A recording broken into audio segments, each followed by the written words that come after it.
ಆತ್ಮೀಯ ವಿದ್ಯಾರ್ಥಿಗಳೇ, welcome to creative study circle.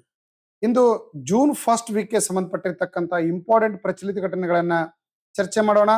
ಇದು ಮುಂಬರ್ತಕ್ಕಂಥ ಬ್ಯಾಂಕಿಂಗ್, SSC, ರೈಲ್ವೆ, KS, ಈಗಾಗಲೇ ಕಾಲ್ಫಾರ್ಮ್ ಆಗಿರತಕ್ಕಂಥ ಪೊಲೀಸ್, PSI ಹಾಗೂ ಇತರೆ ಪ್ರೌಢಶಾಲಾ ಶಿಕ್ಷಕರ ನೇಮಕಾತಿ ಮತ್ತು ಇತರೆ ಸ್ಪರ್ಧಾತ್ಮಕ ಪರೀಕ್ಷೆಗಳಿಗೆ ಪ್ರಚಲಿತ ಘಟನೆ ಒಂದು ಮೋಸ್ಟ್ ಇಂಪಾರ್ಟೆಂಟ್ ಆಗಿರತಕ್ಕಂಥ ಕಾನ್ಸೆಪ್ಟ್ ಆಗಿದೆ. ಸೊ ನೀವು ಪ್ರಚಲಿತ ಘಟನೆಗಳನ್ನ ನಿರಂತರವಾಗಿ ಓದ್ತಾ ಇದ್ರೆ ಕ್ವಶನ್ ಕೇಳ್ತಕ್ಕಂಥ ಪ್ಯಾಟರ್ನು ಮತ್ತು ಅದ್ರ ಮೇಲೆ ಯಾವ ಟಾಪಿಕ್ಗೆ ಯಾವ ಪಾಯಿಂಟ್ಗಳಿಗೆ ಫೋಕಸ್ ಮಾಡ್ಬೇಕು ಅನ್ನೋದನ್ನ ನಾನು ಇಲ್ಲಿ ಡಿಸ್ಕಷನ್ ಮಾಡ್ತಾ ಹೋಗ್ತೀನಿ. ಪ್ರತಿ ಕರೆಂಟ್ ಅಫೇರ್ಸ್ ಅನ್ನ, ಪ್ರತಿ ವಾರದ ಕರೆಂಟ್ ಅಫೇರ್ಸ್ ಅನ್ನ ನಾನು ಇಲ್ಲಿ ಪ್ರತ್ಯೇಕ ವಿಡಿಯೋ 4 ವಿಡಿಯೋಗಳನ್ನು ಒಂದು ತಿಂಗಳಲ್ಲಿ ಮಾಡಿರ್ತೀನಿ.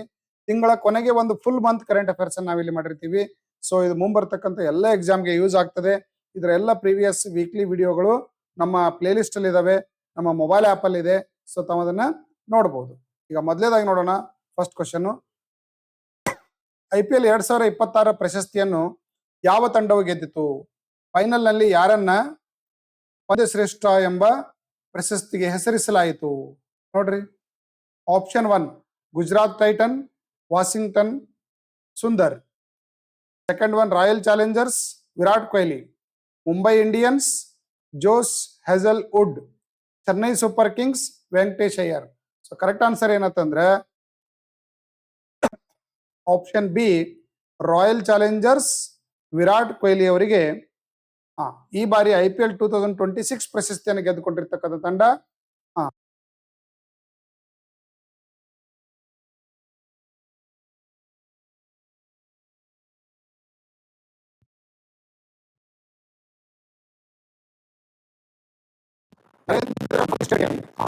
ನೋಡ್ರಿ, ಮೋದಿ ಹೆಸರಿನಲ್ಲಿ ಇದು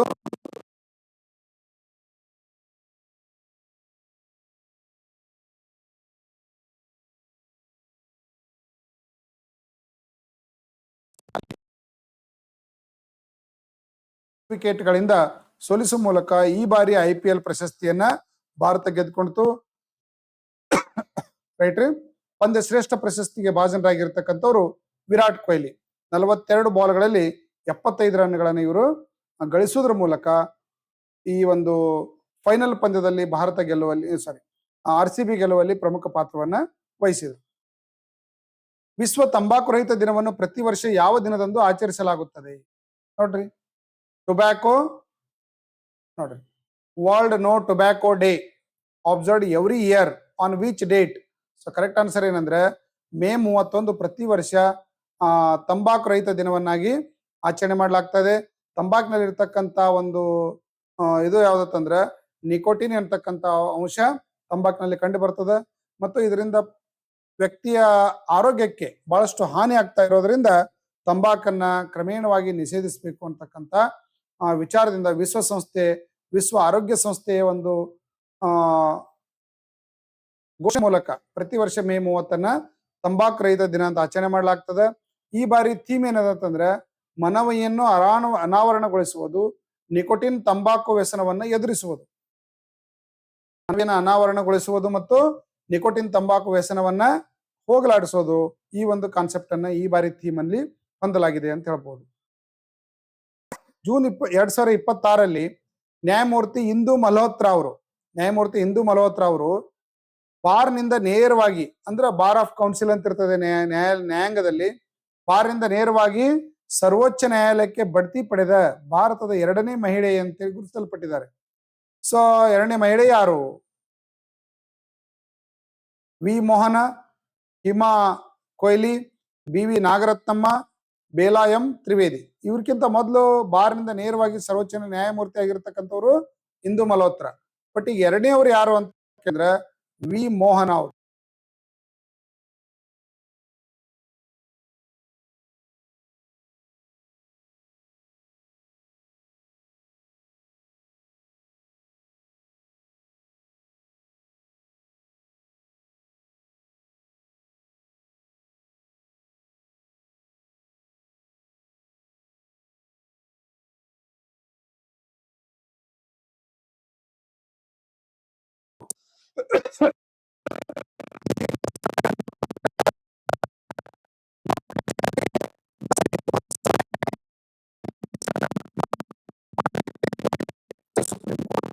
ನ್ಯಾಯಾಧೀಶರ ಸಂಖ್ಯೆ ಎಷ್ಟು ಅಂತ ಹೇಳ್ತಿದ್ದಾರೆ? 38. ನ್ಯಾಯಾಧೀಶರು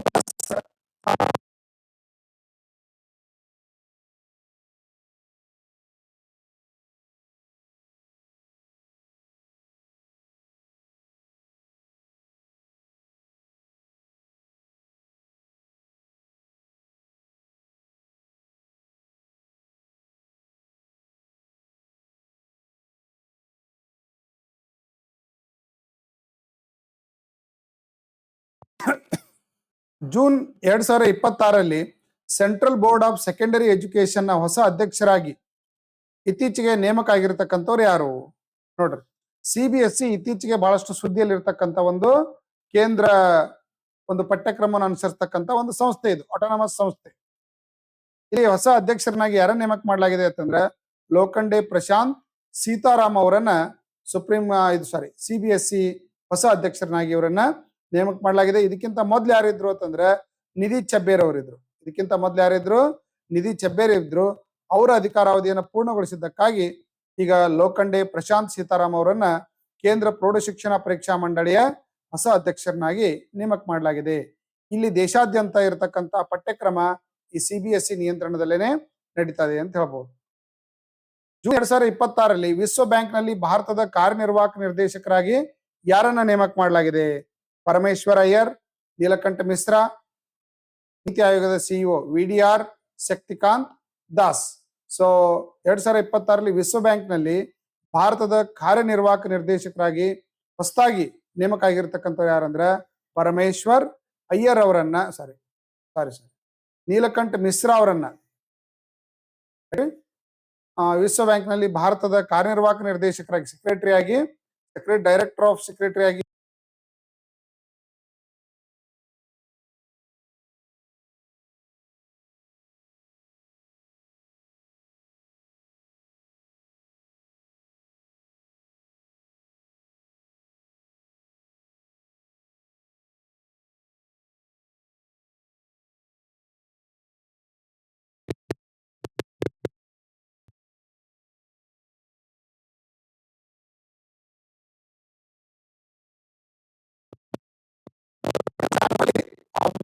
ಸೆಲೆಬ್ರೇಷನ್ ಮಾಡತಕ್ಕಂಥ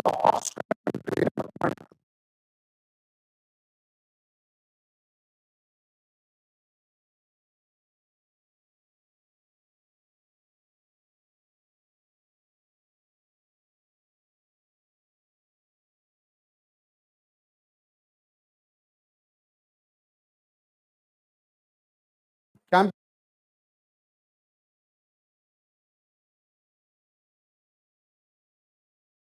ಚೆಸ್ ಪ್ರಶಸ್ತಿಯನ್ನು ಗೆದ್ದಿರ್ತಕ್ಕಂಥ ಭಾರತದ ಮೊದಲ ಚೆಸ್ ಮಾಸ್ಟರ್ ಯಾರು?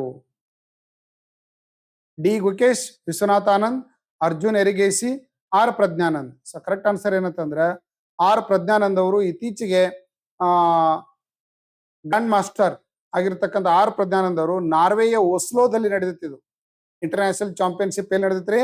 ಚೆಸ್ ಚಾಂಪಿಯನ್ಶಿಪ್ ಪ್ರಶಸ್ತಿಯನ್ನು ಗೆದ್ದಿರ್ತಕ್ಕಂಥ ಒಂದು ಆಟಗಾರ ಯಾರತ್ತಂದ್ರೆ ಆರ್ ಪ್ರಜ್ಞಾನಂದ್. ಭಾರತದ 100ನೇ ರಾಮ್ಸರ್ ತಾಣವೆಂದು ಇತ್ತೀಚೆಗೆ ಗೊತ್ತುಪಡಿಸಲಾಗಿರ್ತಕ್ಕಂಥ ಉತ್ತರ ಪ್ರದೇಶದ ಸುಹಾರ್ತಾಲ್ ಯಾವ ಜಿಲ್ಲೆಯಲ್ಲಿದೆ ನೋಡ್ರಿ. ರಾಮ್ಸರ್ ತಾಣಗಳಂದ್ರೆ ಏನಪ್ಪಾ? ರಾಮ್ಸರ್ ತಾಣಗಳಂತಂದ್ರೆ ಜೌಗು ಪ್ರದೇಶಗಳು ಅಂತ ಕರಿತೀವಿ. ಜೌಗು ಪ್ರದೇಶ ಅಂತಂದ್ರೆ ಏನು ನೀರ್ ನಿಂತು ಅಲ್ಲಿ ಅನೇಕ ರೀತಿಯ ಜೀವ ಸಂಕುಲಗಳ ಅಸ್ತಿತ್ವಕ್ಕೆ ಕಾರಣವಾಗಿರ್ತಕ್ಕಂಥ ಜೌಗು ಪ್ರದೇಶ ಇರ್ತಾವ. ವೆಟ್ಲ್ಯಾಂಡ್ ಗಳಂತ ಕರೀತಾರೆ ಇಂಗ್ಲಿಷ್ ನಾಗ. ಅದಕ್ಕೆ ಏನ್ ಕರೀತಾರೆ? ವೆಟ್ಲ್ಯಾಂಡ್. ಈ ವೆಟ್ಲ್ಯಾಂಡ್ಗಳು ದೇಶದಲ್ಲಿ ಅನೇಕ ರೀತಿ ವಿವಿಧ ರಾಜ್ಯಗಳಲ್ಲಿ ವಿವಿಧ ಕಡೆಗಳಲ್ಲಿ ಇರೋದನ್ನ ನಾವು ಕಾಣ್ತಾ ಇದೀವಿ. ಇದು ಈ ರಾಮ್ಸರ್ ತಾಣ ಅಂತ ಲಿಸ್ಟ್ ಆಯ್ತು ಅಂತಂದ್ರೆ ಅಲ್ಲಿರ್ತಕ್ಕಂಥ ಜೀವ ಸಂಕುಲಕ್ಕೆ ಧಕ್ಕೆ ಆಗುವ ಯಾವುದೇ ಕಾರ್ಯಕ್ರಮವನ್ನು ಮಾಡುವಂತಿಲ್ಲ. ಅದರ ಯಥಾಸ್ಥಿತಿಯನ್ನ, ನೈಸರ್ಗಿಕತೆಯನ್ನ ಉಳಿಸ್ಕೊಂಡು ಬೆಳೆಸ್ಕೊಂಡು ಹೋಗ್ಲಿಕ್ಕೆ ಈ ಒಂದು ಘೋಷಣೆಯನ್ನ ಮಾಡಲಾಗಿದೆ. 1971ರೊಳಗ ಇರಾನಿನ ರಾಮ್ಸರ್ ಎಂಬಲ್ಲಿ ಮೊದಲ ಬಾರಿಗೆ ಏನಾಯ್ತಂದ್ರೆ ಜಾಗತಿಕ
ಕ್ರಿಕೆಟಿಗ ಯಾರು ಯಾರು ಈ ಬಾರಿ T20ಯಲ್ಲಿ ಅತಿ ಚಿಕ್ಕ ವಯಸ್ಸಿನ ಕ್ರಿಕೆಟಿಗ ಆ ಅದರಲ್ಲಿ ಲಿಸ್ಟೆಡ್ ಆಗಿದ್ದಾರೆ ಅಂತಂದ್ರೆ ಆನ್ಸರ್ ಏನಂತಂದ್ರೆ ವೈಭವ್ ಸೂರ್ಯವಂಶಿ. ವೈಭವ್ ಸೂರ್ಯವಂಶಿ ಅತ್ಯಂತ ಕಿರಿಯ ವಯಸ್ಸಿನ ಕೇವಲ 15 ವಯಸ್ಸಿನ ಇವರು ಅತ್ಯುತ್ತಮವಾಗಿರ್ತಕ್ಕಂಥ ಆಟಗಾರ ಅಂತ ಗುರುತಿಸಲ್ಪಟ್ಟವರು. ಸೊ ಹಾಗಾಗಿ ಇವರನ್ನ ಈ ಬಾರಿ T20 ಪಂದ್ಯದಲ್ಲಿ BCCI ಆಯ್ಕೆ ಮಾಡಿದೆ ಅಂತ ಹೇಳ್ಬೋದು. 2026ರಲ್ಲಿ BCCIನಿಂದ ಭಾರತ T20 ಅಂತಾರಾಷ್ಟ್ರೀಯ ತಂಡದ ಹೊಸ ನಾಯಕನಾಗಿ ಯಾರನ್ನ ನೇಮಕ ಮಾಡಲಾಗಿದೆ? Suryakumar Yadav, Tilak Varma, Hardik Pandya, Shreyas Iyer. So correct answer ಏನಂತಂದ್ರೆ ಶ್ರೇಯಸ್ ಅಯ್ಯರ್ ಅವರನ್ನ BCCIನ T20 2026 ಜೂನ್ ನಲ್ಲಿ ನಡೀತಾ ಇರತಕ್ಕಂತ T20 ಪಂದ್ಯದ ನಾಯಕನನ್ನಾಗಿ ಆಯ್ಕೆಯನ್ನ ಮಾಡಲಾಗಿದೆ ಅಂತ ಹೇಳ್ಬೋದು. ಸೂರ್ಯಕುಮಾರ್ ಯಾದವ್ ಇದ್ರು ಮೊದಲು, ಯಾರು ಇದರ ಒಂದು ನಾಯಕತ್ವವನ್ನು ವಹಿಸಿದ್ದಾರೆ ಅಂತಂದ್ರೆ ಶ್ರೇಯಸ್ ಅಯ್ಯರ್. ರೈಟ್ ರೀ, ತಂಡದ ಹೊಸ ನಾಯಕರಾಗಿ ಇವರನ್ನ ಆಯ್ಕೆ ಮಾಡಲಾಗಿದೆ. ತನ್ನ ಮೊದಲ ಗ್ರ್ಯಾಂಡ್ ಸ್ಲಾಮ್ ಚಾಂಪಿಯನ್ಶಿಪ್ ಅನ್ನು ಭದ್ರಪಡಿಸಿಕೊಂಡ ಫ್ರೆಂಚ್ ಓಪನ್ 2026ರಲ್ಲಿ ಪುರುಷರ ಸಿಂಗಲ್ ಪ್ರಶಸ್ತಿಯನ್ನು ಗೆದ್ದವರು ಯಾರು? ಅಲೆಕ್ಸಾಂಡರ್ ಜೈರೇವ್,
ಅವರು ಮಹಿಳಾ ಸಿಂಗಲ್ಸ್ ನಲ್ಲಿ ಮಿರ್ರಾ ಆಂಡ್ರಿವಾ ಅವರು ತಮ್ಮ ಮೊದಲ ಗ್ರ್ಯಾಂಡ್ ಸ್ಲಾಮ್ ಪ್ರಶಸ್ತಿಯನ್ನು ಇವರು ಪಡೆದರು ಅಂತ ಹೇಳ್ಬೋದು. ಇತ್ತೀಚೆಗೆ ಸುದ್ದಿಯಲ್ಲಿ ಕಂಡು ಬಂದ ಚಾಲಿಯಾರ್ ನದಿ ಯಾವ ರಾಜ್ಯದ ಮೂಲಕ ಹರಿಯುತ್ತದೆ? ನೋಡ್ರಿ, ಚಾಲಿಯಾರ್ ನದಿ ಇತ್ತೀಚೆಗೆ ಇಡೀ ದೇಶದ ಗಮನವನ್ನು ಸೆಳೆದಿದ್ದು ಯಾವ ರಾಜ್ಯದಲ್ಲಿ ಅಂತಂದ್ರೆ ಕೇರಳ ರಾಜ್ಯದಲ್ಲಿ ಹರಿತಕ್ಕಂತ ಪಶ್ಚಿಮಕ್ಕೆ ಹರಿವು. ನೋಡ್ರಿ, ವಯನಾಡ್ನಲ್ಲಿ ಇತ್ತೀಚೆಗೆ ಭೂಕುಸಿತ ಏನು ಸಂಭವಿಸಿತ್ತು, ಅಲ್ಲಿ ಭೂಕುಸಿತ ಸಂಭವಿಸಿದಲ್ಲಿ ಸತ್ತಿರ್ತಕ್ಕಂಥ ಶವಗಳನ್ನ ಈ ಚಾಲಿಯಾರ್ ನದಿಗೆ ಹಾಕಲಾಗಿತ್ತು. ಇಲ್ಲಿ ಅನೇಕ ರೀತಿಯ ಶೋಧ ಕಾರ್ಯಾಚರಣೆ ಮಾಡೋದ್ರ ಮೂಲಕ ಅವುಗಳನ್ನ ಪತ್ತೆ ಹಚ್ಚಲಾಯಿತು. ಈ ಬೇಪೂರ್ ನದಿ ಎಂದು ಕರೆಯಲ್ಪಡ್ತಕ್ಕಂಥ ಈ ಚಾಲಿಯಾರ್ ನದಿ ಪಶ್ಚಿಮಕ್ಕೆ ಹರಿಯುವ ಒಂದು ಪ್ರಮುಖವಾದ ಕೇರಳದ ನದಿ ಅಂತ ಹೇಳಿ ಕರೆಯಲಾಗ್ತದೆ. ಈ ರೀತಿ ಪಶ್ಚಿಮಾಭಿಮುಖವಾಗಿ ಹರಿತಕ್ಕಂಥ ಕೇರಳದ ಪ್ರಮುಖ ನದಿ ಅಂತ ಹೇಳ್ಬಹುದು. ECI council, election commission of India. ECI council ನ 2026ರ ರಾಷ್ಟ್ರೀಯ ಸಮ್ಮೇಳನ ಇತ್ತೀಚೆಗೆ ಎಲ್ಲಿ ನಡೀತು? New Delhi, Chennai, Hyderabad, Bengaluru. So correct answer ಏನಂತಂದ್ರೆ ಇತ್ತೀಚೆಗೆ ನವದೆಹಲಿಯಲ್ಲಿ ಎಲೆಕ್ಷನ್ ಕಮಿಷನ್ ಆಫ್ ಇಂಡಿಯಾ ಇದರ ಒಂದು ಕಾನೂನು ಚೌಕಟ್ಟನ್ನು ಬಲಪಡಿಸಲಿಕ್ಕೆ ECI ಸಲಹೆಗಾರರ ರಾಷ್ಟ್ರೀಯ ಸಮ್ಮೇಳನ ಅಂತ ಕರಿತೀವಿ. ECI ಸಲಹೆ ರಾಷ್ಟ್ರೀಯ ಸಮ್ಮೇಳನ ಇತ್ತೀಚೆಗೆ ದೆಹಲಿಯಲ್ಲಿ ನಡೀತು. ಈ ಚುನಾವಣಾ ಕಮಿಷನ್ ಅಲ್ಲಿ ಎಲೆಕ್ಷನ್ ಕಮಿಷನ್ ಆದ ಒಂದು ಮುಖ್ಯ ಚುನಾವಣಾ ಆಯುಕ್ತರಿಗೆ ಯಾರತ್ತಂದ್ರೆ ಜ್ಞಾನೇಶ್ ಕುಮಾರ್. ಯಾರಿವರು? ಜ್ಞಾನೇಶ್ ಕುಮಾರ್ ಅವರು ಇದನ್ನ ಉದ್ಘಾಟನೆ ಮಾಡಿದ್ರು. ಒಬ್ರು ಮುಖ್ಯ ನ್ಯಾಯಾಧೀಶರು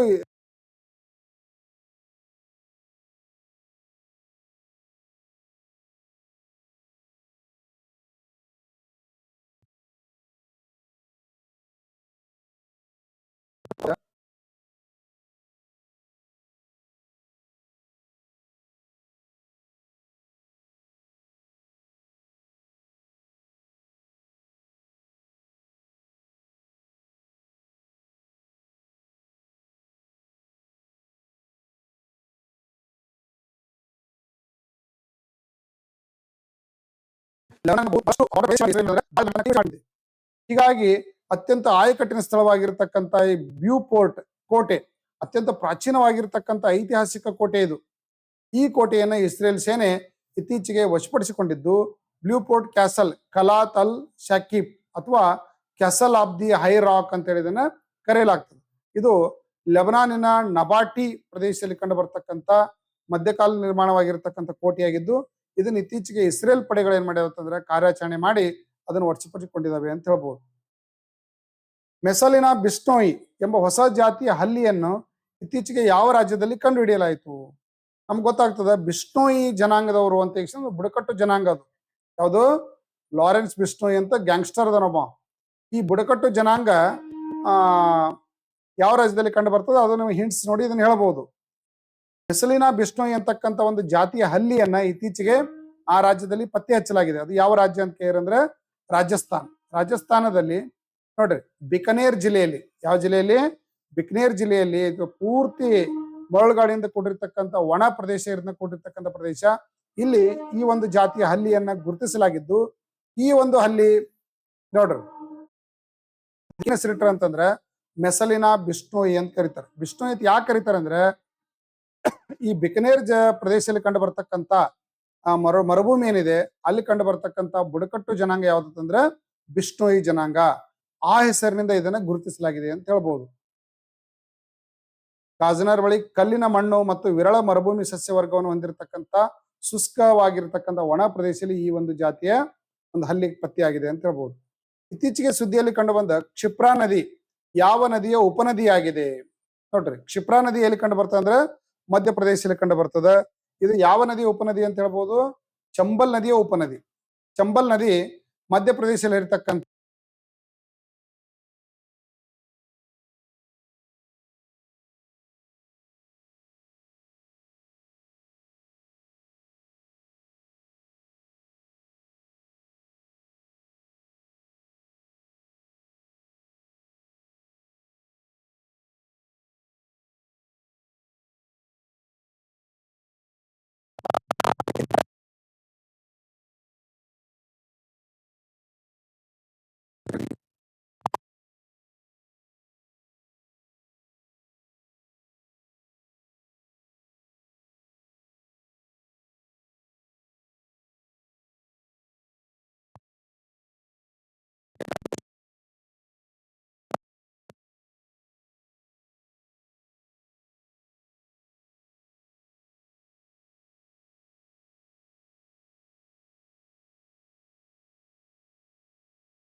ಹಿಂದಕ್ಕೂ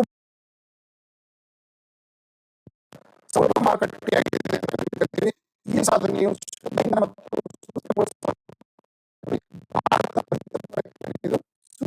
ಹೀಗಾಗಿ ಬಹಳ ಫಾಸ್ಟ್ ಆಗಿ ಸೋಲಾರ್ ಎನರ್ಜಿ ಮತ್ತು ವಿಂಡ್ ಎನರ್ಜಿಯನ್ನು ಡೆವಲಪ್ ಮಾಡೋದ್ರಲ್ಲಿ ಪ್ರಮುಖ ಪಾತ್ರ ವಹಿಸಿದೆ ಅಂತ ಹೇಳ್ಬೋದು. 2014ರಲ್ಲಿ ಕೇವಲ 2.8 ಗಿಗಾವ್ಯಾಟ್ ಇರತಕ್ಕಂತ ಭಾರತದ ಸೌರ ವಿದ್ಯುತ್ ಉತ್ಪಾದನೆ 2026ರಲ್ಲಿ 155 ಗಿಗಾವ್ಯಾಟ್ ವರೆಗೆ ಏರಿಕೆಯಾಗಿದೆ. ಇದು ಅಮೆರಿಕಕ್ಕಿಂತ ಹೆಚ್ಚು ಸೋಲಾರ್ ಎನರ್ಜಿಯನ್ನು ಪ್ರೊಡ್ಯೂಸ್ ಮಾಡ್ತಕ್ಕಂಥ ದೇಶ ಅಂತ ಹೇಳಿ ಲಿಸ್ಟೆಡ್ ಆಗಿದೆ. ವಿಶ್ವಸಂಸ್ಥೆಯ ಸಾಮಾನ್ಯ ಸಭೆಯ 81ನೇ ಅಧಿವೇಶನದ ಅಧ್ಯಕ್ಷರಾಗಿ ಇತ್ತೀಚೆಗೆ ಯಾರನ್ನ ನೇಮಕ ಮಾಡಲಾಗಿದೆ? ನೋಡ್ರಿ, ವಿಶ್ವಸಂಸ್ಥೆಯ 6 ಅಂಗಸಂಸ್ಥೆಗಳಲ್ಲಿ ಒಂದು ಅತಿ ಪ್ರಮುಖವಾಗಿದ್ದು ಯಾವ್ದಪ್ಪ ಅಂದ್ರೆ ಭದ್ರತಾ ಸಮಿತಿ. ರೈಟ್ರಿ. ಎರಡನೇದು ಯಾವ್ದಪ್ಪ ಅಂದ್ರೆ ಸಾಮಾನ್ಯ ಸಭೆ. ಸಾಮಾನ್ಯ ಸಭೆಗೆ ನಾವೇನ್ ಕರಿತೀವಿ ಅಂದ್ರೆ ಸಂಸತ್ತು ಅಂತ ಕರಿತೀವಿ. ವಿಶ್ವಸಂಸ್ಥೆಯ ಸಂಸತ್ತು, ಜನರಲ್ ಅಸೆಂಬ್ಲಿ ಅಂತ ಕರಿತೀವಿ. ಯಾಕಂತಂದ್ರೆ ಎಲ್ಲ ಸದಸ್ಯ ದೇಶಗಳು 193 ದೇಶಗಳೇನದಾವಲ್ಲ ಅವೆಲ್ಲಾ ಸದಸ್ಯ ದೇಶಗಳು ಏನಾಗಿರ್ತಾವ ಅಂದ್ರೆ ಇದರ ಸದಸ್ಯರಾಗಿರ್ತಾರೆ. ಯಾವುದು? ಸಾಮಾನ್ಯ ಸಭೆದು. ಒಂದ್ ದೇಶದಿಂದ 5 ಜನ ಸದಸ್ಯರು ಇದರಲ್ಲಿ ಭಾಗವಹಿಸ್ತಾರೆ. ಅಲ್ಲೆಲ್ಲ ಜಗತ್ತಿನ ಹಲವಾರು ವಿಷಯಗಳನ್ನು ಕುರಿತು ಚರ್ಚೆ ಮಾಡ್ಲಾಗ್ತದೆ, ಅಂತಿಮ ತೀರ್ಮಾನಕ್ಕೆ ಬರಲಾಗ್ತದೆ. ಅಂತ ಒಂದು ಸಾಮಾನ್ಯ ಸಭೆಯ ಅಧ್ಯಕ್ಷತೆಯನ್ನ ಅಲ್ಲಿ ವೋಟಿಂಗ್ ಮಾಡಿ ಪ್ರತಿ ವರ್ಷ ಆಯ್ಕೆ ಮಾಡ್ಲಾಗ್ತದೆ. ಈ ಬಾರಿ ಅಧ್ಯಕ್ಷರಾಗಿ ಸಾಮಾನ್ಯ ಸಭೆ ಅಧ್ಯಕ್ಷರಾಗಿ ಆಯ್ಕೆ ಆದವ್ರು ಯಾರು ಅಂತ ಕೇಳಿದ್ರೆ ಖಲೀಲುರ್ ರೆಹಮಾನ್. ಪ್ರತಿ ವರ್ಷ ಸೆಪ್ಟೆಂಬರ್ ನಲ್ಲಿ ಏನ್ ಮಾಡ್ತಾರಂತಂದ್ರೆ ಸಾಮಾನ್ಯ ಸಭೆ ಅಧಿವೇಶನ ನಡೀತದೆ. ಜಗತ್ತಿನ ಎಲ್ಲ ದೇಶಗಳ ಪ್ರತಿನಿಧಿಗಳು ಏನಾಗ್ತಂದ್ರೆ ಇದರಲ್ಲಿ ಭಾಗವಹಿಸಿ ಜಾಗತಿಕ ವಿಷಯಗಳನ್ನು ಕುರಿತು ಚರ್ಚೆಯನ್ನು ಮಾಡ್ಲಾಗ್ತದೆ. ವಿಶ್ವಸಂಸ್ಥೆಯ ಪ್ರಮುಖ ತೀರ್ಮಾನಗಳನ್ನು ಇಲ್ಲಿ ತೆಗೆದುಕೊಳ್ಳಲಾಗ್ತದೆ ಅಂತ ಹೇಳ್ಬೋದು. ನೋಡ್ರಿ, ಖಲೀಲುರ್ ರೆಹಮಾನ್ ಯಾವ ದೇಶವ್ರು ಇವರು? ಬಾಂಗ್ಲಾದೇಶವ್ರು ಇವರು. ಯಾವ ದೇಶವರು? ಬಾಂಗ್ಲಾದೇಶವರು. ಸೆಪ್ಟೆಂಬರ್ನಲ್ಲಿ ಈ ವರ್ಷದ ಒಂದು ಅಧಿವೇಶನವನ್ನ ಇವರು ವಹಿಸ್ಕೋತಾರೆ. ಆ ಅಧಿವೇಶನದಲ್ಲಿ 1 ವರ್ಷದವರೆಗೆ ಇವರು ಅಧ್ಯಕ್ಷರಾಗಿ ಮುಂದುವರಿತಾರೆ ಅಂತ ಹೇಳ್ಬೋದು. ಯಾವ ದೇಶದವ್ರು ಇವ್ರಿ? ಬಾಂಗ್ಲಾದೇಶದವರು. ಅದು ನಿಮ್ಗೆ ಗೊತ್ತಿರಲಿ.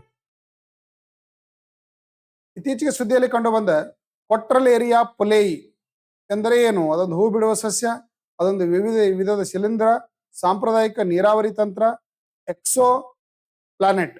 ಸೊ ಕರೆಕ್ಟ್ ಆನ್ಸರ್ ಏನಂತಂದ್ರೆ ಕ್ರೊಟಲೇರಿಯಾ ಪೊಲೇಯಿ ಅನ್ನೋದು ಒಂದು ಹೂ ಬಿಡ್ತಕ್ಕಂಥ ಒಂದು ಸಸ್ಯವಾಗಿದ್ದು, ಭಾರತೀಯ ಸಸ್ಯ ತಜ್ಞರು ಇದನ್ನ ಮಹಾರಾಷ್ಟ್ರದ ನಾಗ್ಪುರ್ ಜಿಲ್ಲೆಯಲ್ಲಿ ಬರ್ತಕ್ಕಂಥ ಕೈರಿ ಉಮ್ರೇಡಿ ಕಾಡಿನಲ್ಲಿ ಇದನ್ನ ಪತ್ತೆ ಹಚ್ಚಲಾಗಿದೆ.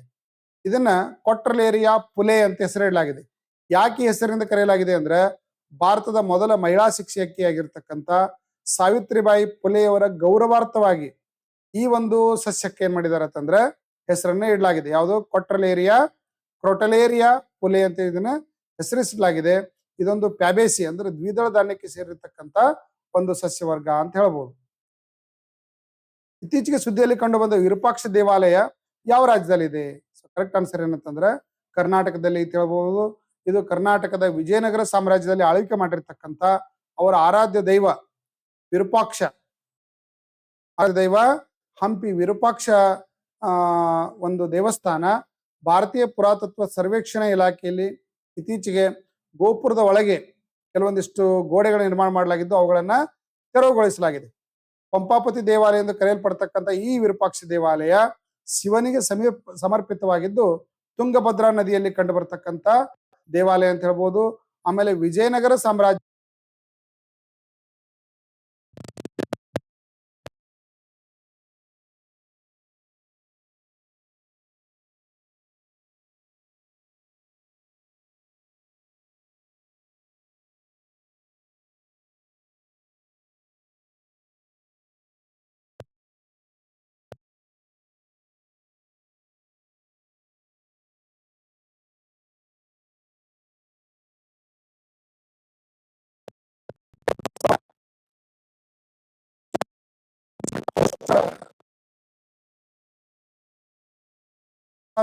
ಚಾಂಪಿಯನ್ಶಿಪ್ ಅನ್ನ ಯಾವ ನಗರದಲ್ಲಿ ಆಯೋಜಿಸಲಾಗಿದೆ? ಗುಜರಾತ್ನ ಅಹಮದಾಬಾದ್ನಲ್ಲಿ ಆಯೋಜಿಸಲಾಗಿದ್ದು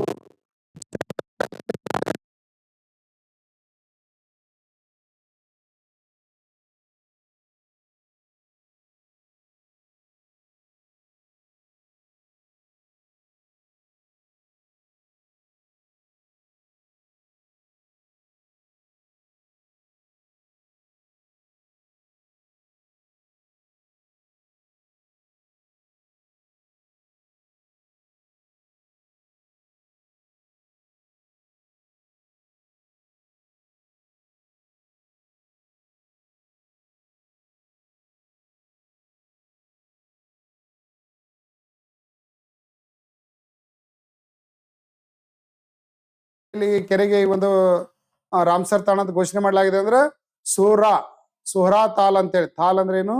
ಕೆರೆ. ಸುಹ್ರಾ ತಾಲ್ ಅನ್ನು ಕರೆಯಲಾಗ್ತದೆ. ಇದು ಭಾರತದ 100ನೇ ರಾಮ್ಸರ್ ತಾಣ ಅಂತೇಳಿ ಇದನ್ನ ಗುರುತಿಸಲಾಗಿದೆ. ಇದು ಉತ್ತರ ಪ್ರದೇಶದ ಬಲಿಯಾ ಜಿಲ್ಲೆಯಲ್ಲಿ. ಯಾವ ಜಿಲ್ಲೆಯಲ್ಲಿ ಅದ? ಬಲಿಯಾ ಜಿಲ್ಲೆಯಲ್ಲಿ ಅದ. ಇದು ವೈವಿಧ್ಯಮಯವಾಗಿರ್ತಕ್ಕಂಥ ಪಕ್ಷಿ ಜೀವ ಸಂಕುಲಗಳಿಗೆ ಹೆಸರಾಗಿರ್ತಕ್ಕಂಥ ಒಂದು ಜೌಗು ಪ್ರದೇಶ ಅಂತೇಳಿ ನಾವು ಇದನ್ನ ಕರೆಯಲಾಗ್ತದೆ. ಲಿವರ್ಪೂಲ್ ವಿಶ್ವವಿದ್ಯಾಲಯ ಮೊದಲ ಭಾರತೀಯ ಶಾಖಾ ಕ್ಯಾಂಪಸ್ ಅನ್ನು ಹೊಂದಿರುವ ನಗರ ಯಾವುದು? ನೋಡ್ರಿ, ಅಂತಾರಾಷ್ಟ್ರೀಯ ಮಟ್ಟದಲ್ಲಿ ಇರ್ತಕ್ಕಂಥ ಒಂದು ವಿಶ್ವವಿದ್ಯಾಲಯ ಯಾವ್ದಂದ್ರೆ ಲಿವರ್ಪೂಲ್ ವಿಶ್ವವಿದ್ಯಾಲಯ. ಈ ಒಂದು ಬ್ರಾಂಚ್ ಅನ್ನ ನಮ್ಮ ಭಾರತದ ಬೆಂಗಳೂರು ನಗರದಲ್ಲಿ ಆರಂಭ ಮಾಡಿದೆ. ಯಾವ ನಗರದಲ್ಲಿ? ಬೆಂಗಳೂರಿನಲ್ಲಿ ತನ್ನ ಶಾಖಾ ಕ್ಯಾಂಪಸ್ ಅನ್ನ ಸ್ಥಾಪನೆ ಮಾಡೋದ್ರ ಮೂಲಕ ಅಂತಾರಾಷ್ಟ್ರೀಯ ಮಟ್ಟದ ಒಂದು ವಿಶ್ವವಿದ್ಯಾಲಯ ಭಾರತವನ್ನ ಪ್ರವೇಶಿಸಿದಂತಾಯಿತು. ಇದಕ್ಕೆ ಅವಕಾಶ ನೀಡುವಂತ ಹೊಸ ಶಿಕ್ಷಣ ನೀತಿ, ರಾಷ್ಟ್ರೀಯ ಶಿಕ್ಷಣ ನೀತಿ NEP 2020 ಅಡಿಯಲ್ಲಿ ಇದನ್ನು ಭಾರತದಲ್ಲಿ ಈ ಒಂದು ವಿಶ್ವವಿದ್ಯಾಲಯವನ್ನು ಆರಂಭಿಸಲಾಗಿದೆ ಅಂತ ಹೇಳ್ಬೋದು. ನಾರ್ವೆ ಚೆಸ್ ಪ್ರಶಸ್ತಿಯನ್ನು ಗೆದ್ದ ಮೊದಲ ಭಾರತೀಯ ಯಾರು? ಡಿ ಗುಕೇಶ್, ವಿಶ್ವನಾಥ್ ಆನಂದ್,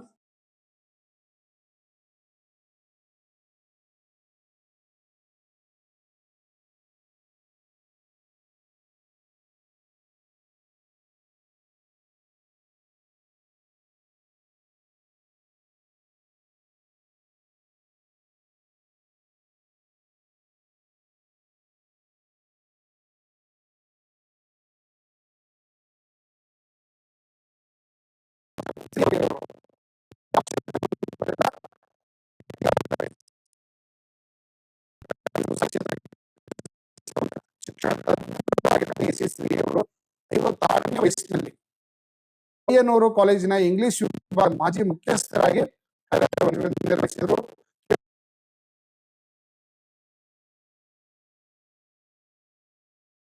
ಆಗಿದೆ ಅಂತ ಹೇಳ್ಬೋದು. UN military gender advocate of the year ಪ್ರಶಸ್ತಿಯನ್ನು ಪಡೆದ 3ನೇ ಭಾರತೀಯ ಮಹಿಳಾ ಅಧಿಕಾರಿ ಯಾರು? ನೋಡಿ, UN military gender advocate award ಪ್ರಶಸ್ತಿಯನ್ನು ಪಡೆದಿರತಕ್ಕಂತ ಭಾರತೀಯ ಮಹಿಳೆ ಮೇಜರ್ ಅಭಿಲಾಷಾ ಬರಾಕ್. ಯಾರು ಇವರು? ಮೇಜರ್ ಅಭಿಲಾಷಾ ಬರಾಕ್. ವಿಶ್ವಸಂಸ್ಥೆ ಅಡಿಯಲ್ಲಿ ಶಾಂತಿ ಪಾಲನಾ ಪಡೆಯ ಅಧಿಕಾರಿಯಾಗಿ, ಯಾವುದು ಶಾಂತಿ ಪಾಲನಾ ಪಡೆಯ ಅಧಿಕಾರಿಯಾಗಿ ಇತ್ತೀಚೆಗೆ ಏನ್ ಮಾಡಿದ್ರು ಅಂದ್ರ ಪೈಲಟ್ ಮೇಜರ್ ಅಭಿಲಾಷಾ ಬರಾಕ್ ಅವರು ವಿಶ್ವಸಂಸ್ಥೆಯಲ್ಲಿ ಅಭೂತಪೂರ್ವ ಸಾಧನೆಯನ್ನ ಮಾಡಿದ್ದಕ್ಕಾಗಿ UN military gender advocate of the year ಪ್ರಶಸ್ತಿಯನ್ನು ಇವರು ಇತ್ತೀಚೆಗೆ ಪಡೆದರು ಅಂತ ಹೇಳ್ಬೋದು. ಶಾಂತಿ ಪಾಲನಾ ಪಡೆಯಲ್ಲಿ ಮಹಿಳೆಯ ಪಾತ್ರವನ್ನು ಉತ್ತೇಜಿಸಲು ಈ ಒಂದು ವಿಶ್ವಸಂಸ್ಥೆಯ ಕೇಂದ್ರ ಕಚೇರಿ ಇರತಕ್ಕಂತ ನ್ಯೂಯಾರ್ಕ್ ನಗರದಲ್ಲಿ, ಯಾವ ನಗರದಲ್ಲಿ? ನ್ಯೂಯಾರ್ಕ್ ನಗರದಲ್ಲಿ ಈ ಯುಎನ್ ಮುಖ್ಯಸ್ಥರಾಗಿರ್ತಕ್ಕಂಥ ಯಾರು? ಅಂಟೋನಿಯೋ ಗುಟೆರಸ್, ಇಲ್ಲಿದೆ ಅಲ್ರಿ, ಅಂಟೋನಿಯೋ ಗುಟೆರಸ್ ಅವರು ಈ ಪ್ರಶಸ್ತಿಯನ್ನ ನೀಡಿ ಗೌರವಿಸಿದರು ಅಂತ ಹೇಳ್ಬೋದು. ವಿಶ್ವಸಂಸ್ಥೆಯ ಮುಖ್ಯಸ್ಥರಾಗಿರ್ತಕ್ಕಂಥ ಇವರಿಗೆ ಪ್ರಧಾನ ಕಾರ್ಯದರ್ಶಿ ಅಂತ ಕರೆಯಲಾಗ್ತದೆ. ಏನ್ ಕರೆಯಲಾಗ್ತದೆ ಇವರಿಗೆ? ಪ್ರಧಾನ ಕಾರ್ಯದರ್ಶಿ ಅಂತ ಕರೆಯಲಾಗ್ತದೆ. ಮ್ಯಾಂಗೋ ಮ್ಯಾಜಿಕ್ ಫೆಸ್ಟಿವಲ್ 2ನೇ ಆವೃತ್ತಿ ಇತ್ತೀಚೆಗೆ ಯಾವ ದೇಶದಲ್ಲಿ ನಡೆಯಿತು? ಪ್ರತಿ ವರ್ಷ ಭಾರತದಲ್ಲಿ ಉತ್ಪಾದನೆ ಆಗಿರ್ತಕ್ಕಂಥ ಮಾವಿನ ಹಣ್ಣುಗಳನ್ನ ಜಗತ್ತಿನ ಹಲವಾರು ದೇಶಗಳಲ್ಲಿ ಅದನ್ನ ಪ್ರದರ್ಶನ ಮತ್ತು ಮಾರುಕಟ್ಟೆಯನ್ನು ವಿಸ್ತರಣೆ ಮಾಡ್ತಕ್ಕಂಥ ಕೆಲಸವನ್ನ ಮಾಡ್ಲಾಗ್ತದೆ. ಸೊ ಮ್ಯಾಂಗೋ ಮ್ಯಾಜಿಕ್ ಫೆಸ್ಟಿವಲ್ ಅನ್ನು ಇತ್ತೀಚೆಗೆ ಯುನೈಟೆಡ್ ಸ್ಟೇಟ್ಸ್ ನಲ್ಲಿ ಆಯೋಜಿಸಲಾಗಿತ್ತು ಅಂತ ಹೇಳ್ಬೋದು. ಅಮೆರಿಕದಲ್ಲಿ ಭಾರತೀಯ ಮಾವಿನ ಮಾರಾಟವನ್ನು ಉತ್ತೇಜಿಸಲಿಕ್ಕೆ ಈ ಒಂದು ಮಾಡಲಾಗಿತ್ತು. ಮ್ಯಾಜಿಕ್ ಮ್ಯಾಂಗೋ ಫೆಸ್ಟಿವಲ್ ಕ್ಯಾಂಪೇನು ಅಮೆರಿಕಾದಲ್ಲಿ ನಡೆಯಲಾಯಿತು. 100ಕ್ಕೂ ಹೆಚ್ಚು ಆಮದುದಾರರು ಮತ್ತು ಸಗಟು ವ್ಯಾಪಾರಿಗಳು ಇದರಲ್ಲಿ ಭಾಗವಹಿಸಿದ್ರು ಅಂತ ಹೇಳ್ಬೋದು. ಆದ್ಮೇಲೆ ಕ್ರಿಯೇಟಿವ್ ಸ್ಟಡಿ ಸರ್ಕಲ್ ತನ್ನದೇ ಆಗಿರತಕ್ಕಂಥ ಮೊಬೈಲ್ ಆಪ್ ಅನ್ನು ಹೊಂದಿದೆ. ಸೊ ಈ ಮೊಬೈಲ್ ಆಪ್ ಅಲ್ಲಿ ನೀವೆಲ್ಲ ಪ್ರೀವಿಯಸ್ ಇಯರ್ ವೀಕ್ದು 2025-26ನೇ ಸಾಲಿನ ಮತ್ತು 2026-27ನೇ ಸಾಲಿನ ಕರೆಂಟ್ ಅಫೇರ್ಸ್ ಕಂಪ್ಲೀಟ್ ಕೋರ್ಸ್ ಅನ್ನ ತಾವಲ್ಲಿ ಪಡಿಬಹುದು. ಇದರ ಜೊತೆಗೆ ಇದರ ಕಂಪ್ಲೀಟ್ PDF ಗಳನ್ನ ಹಾಕಿರ್ತೀವಿ. ಈ PPT PDF ಅಲ್ಲದೇನೆ ಎಕ್ಸ್ಟ್ರಾ PDF ಗಳನ್ನ ಕನ್ನಡ ಮತ್ತು ಇಂಗ್ಲಿಷ್ ಅಲ್ಲಿ ನಾವು ಹಾಕಿರ್ತೀವಿ. ನೀವು ಎರಡೂನ್ನ ನೀವೇನ್ ಮಾಡ್ಬೋದು, ಅಲ್ಲಿ ಯೂಸ್ ಮಾಡ್ಬೋದು. ಸೆಲ್ಫ್ ಸ್ಟಡಿ ಮಾಡ್ಲಿಕ್ಕೆ ನಿಮಗೆ ಕರೆಂಟ್ ಅಫೇರ್ಸ್ ಬಹಳಷ್ಟು ಹೆಲ್ಪ್ ಆಗ್ತದೆ. ಜೊತೆಗೆ ನಮ್ಮ ಡೈಲಿ ಕರೆಂಟ್ ಅಫೇರ್ಸ್ ಇಲ್ಲಿ ಡೋಸ್ ಬರ್ತಿರ್ತದೆ. ಇದ್ರ ಮೇಲೆ ಕ್ಲಿಕ್ ಮಾಡಿದ್ರೆ ನೀವು ಫ್ರೀ ಆಗಿ ಡೈಲಿ ಕರೆಂಟ್ ಅಫೇರ್ಸ್ ಅನ್ನ ಓದಿ ಅದರ ಇಮೇಜು ಮತ್ತು ಅದರ ಇಂಪಾರ್ಟೆಂಟ್ ಪಾಯಿಂಟ್ ಗಳನ್ನೆಲ್ಲ ಮಾಡಿ ಆಮೇಲೆ ಒಂದು ಕ್ವಿಜ್ ಅನ್ನ ಕಂಡಕ್ಟ್ ಮಾಡ್ಲಾಗ್ತದೆ. ಸೊ ಹಾಗಾಗಿ ಪ್ರತಿದಿನ ಇದನ್ನ ಕರೆಂಟ್ ಅಫೇರ್ಸ್ ಎಲ್ಲರೂ ತಪ್ಪದೆ ಓದ್ರಿ. ಜೊತೆಗೆ ಸಾಕಷ್ಟು ಆನ್ಲೈನ್ ಕೋರ್ಸ್ ಗಳನ್ನ ಟೆಸ್ಟ್ ಗಳನ್ನ ನಾವು ಕೊಟ್ಟಿದೀವಿ ಇಲ್ಲಿ. ಸೊ ಕಂಪ್ಲೀಟ್ ಎಲ್ಲ ಟೆಸ್ಟ್ ಗಳನ್ನ ಹಿಂದಿ ಇಂಗ್ಲಿಷ್ ಅಲ್ಲಿ ಇರ್ತದೆ. ಸೊ ಅದನ್ನ ಕನ್ನಡದಲ್ಲಿ ನೀವು ಗೂಗಲ್ ಅಲ್ಲಿ ಇಲ್ಲಿ ಕನ್ನಡ ಮೀಡಿಯಂ ಲ್ಯಾಂಗ್ವೇಜ್ ಅನ್ನ ಸೆಟ್ ಮಾಡಿದ್ರಿ ಅಂತಂದ್ರೆ ಕನ್ನಡದಲ್ಲಿ ಕ್ವಶನ್ ಸಿಗ್ತವೆ. So railway, NTPC, SSC, GD, so ಆಮೇಲೆ RRB ಗ್ರೂಪ್ ಡಿ ಬರೀತಕ್ಕಂಥ ವಿದ್ಯಾರ್ಥಿಗಳು ನಮ್ಮ ಮಾಕ್ ಟೆಸ್ಟ್ ಅನ್ನ ಯೂಸ್ ಮಾಡಿ. ಮತ್ತು ಸಾಕಷ್ಟು ವಿಡಿಯೋ ಕೋರ್ಸ್ಗಳಿದಾವೆ. Mental ability, maths, static GK, current affairs ಕೋರ್ಸ್ಗಳಿದಾವೆ. ಇದನ್ನ ನಿಮ್ಮ ಎಲ್ಲ ಸ್ನೇಹಿತರಿಗೆ ಶೇರ್ ಮಾಡಿ. ಫಸ್ಟ್ ಈ ಆಪ್ ಅನ್ನ ಡೌನ್ಲೋಡ್ ಮಾಡ್ಕೊಳ್ಳಿ. ಇದರ ಲಿಂಕ್ ಅನ್ನು ಡಿಸ್ಕ್ರಿಪ್ಷನ್ ದಲ್ಲಿ ನಾವು ಹಾಕಿದೀವಿ ನೋಡಿ. ಆನ್ಲೈನ್ ಟೆಸ್ಟ್ ಅಲ್ಲಿ 50% ಡಿಸ್ಕೌಂಟ್ ಕೊಟ್ಟಿದೀವಿ. ಈ ರೇಟ್ ಕೊಡ್ತಕ್ಕಂಥ ಇಂಡಿಯಾದಲ್ಲೇನೆ ಅತಿ ಕಡಿಮೆ ರೇಟು ನಮ್ಮ ಆನ್ಲೈನ್ ಟೆಸ್ಟ್ ಪ್ಲಾಟ್ಫಾರ್ಮ್ ಅಲ್ಲಿ ಲಭ್ಯ ಇದೆ. ಜೊತೆಗೆ ಯಾರು RRB ಗ್ರೂಪ್ ಡಿ ಓದ್ತಾ ಇದ್ದೀರಿ ಅವರಿಗಾಗಿ ಪುಸ್ತಕಗಳನ್ನ ಮಾಡಿದೀವಿ, 4 ಪುಸ್ತಕಗಳನ್ನ. ಈ 4 ಪುಸ್ತಕಗಳನ್ನ ಯೂಸ್ ಮಾಡ್ರಿ. ಈ 4 ಪುಸ್ತಕ ಡಿಸ್ಕೌಂಟ್ ಅಲ್ಲಿ ಅವರಿಗೆ ಕೊರಿಯರ್ ಮಾಡ್ತಾ ಇದೀವಿ. 850 ರೂಪಾಯಿ ಫೋನ್ ಪೇ, ಇದೇ ನಂಬರ್ಗೆ ಫೋನ್ ಪೇ ಮಾಡಿ ನಿಮ್ಮ ಅಡ್ರೆಸ್ ಅನ್ನ ವಾಟ್ಸಪ್ ಮಾಡಿ ನಮಗೆ, ನಾವು ನಿಮಗೆ ಕೊರಿಯರ್ಗೆ ಬುಕ್ ಅನ್ನ ಕಳಿಸ್ಕೊಡ್ತಾ ಇದೀವಿ. ಓಕೆ, ಇಲ್ಲಿ ಡಿಸ್ಕ್ರಿಪ್ಷನ್ ದಲ್ಲಿ ನಮ್ಮ ಟೆಲಿಗ್ರಾಮ್ ಲಿಂಕ್ ಹಾಕಿದೀವಿ. ಮರ್ಚೆಂಟ್ ಶೂಟ್ ಎಲ್ಲರೂ ಏನ್ ಮಾಡ್ರಿ, ಟೆಲಿಗ್ರಾಮ್ ಗ್ರೂಪ್ ಅಲ್ಲಿ ಜಾಯ್ನ್ ಆಗ್ರಿ. Okay, thank you.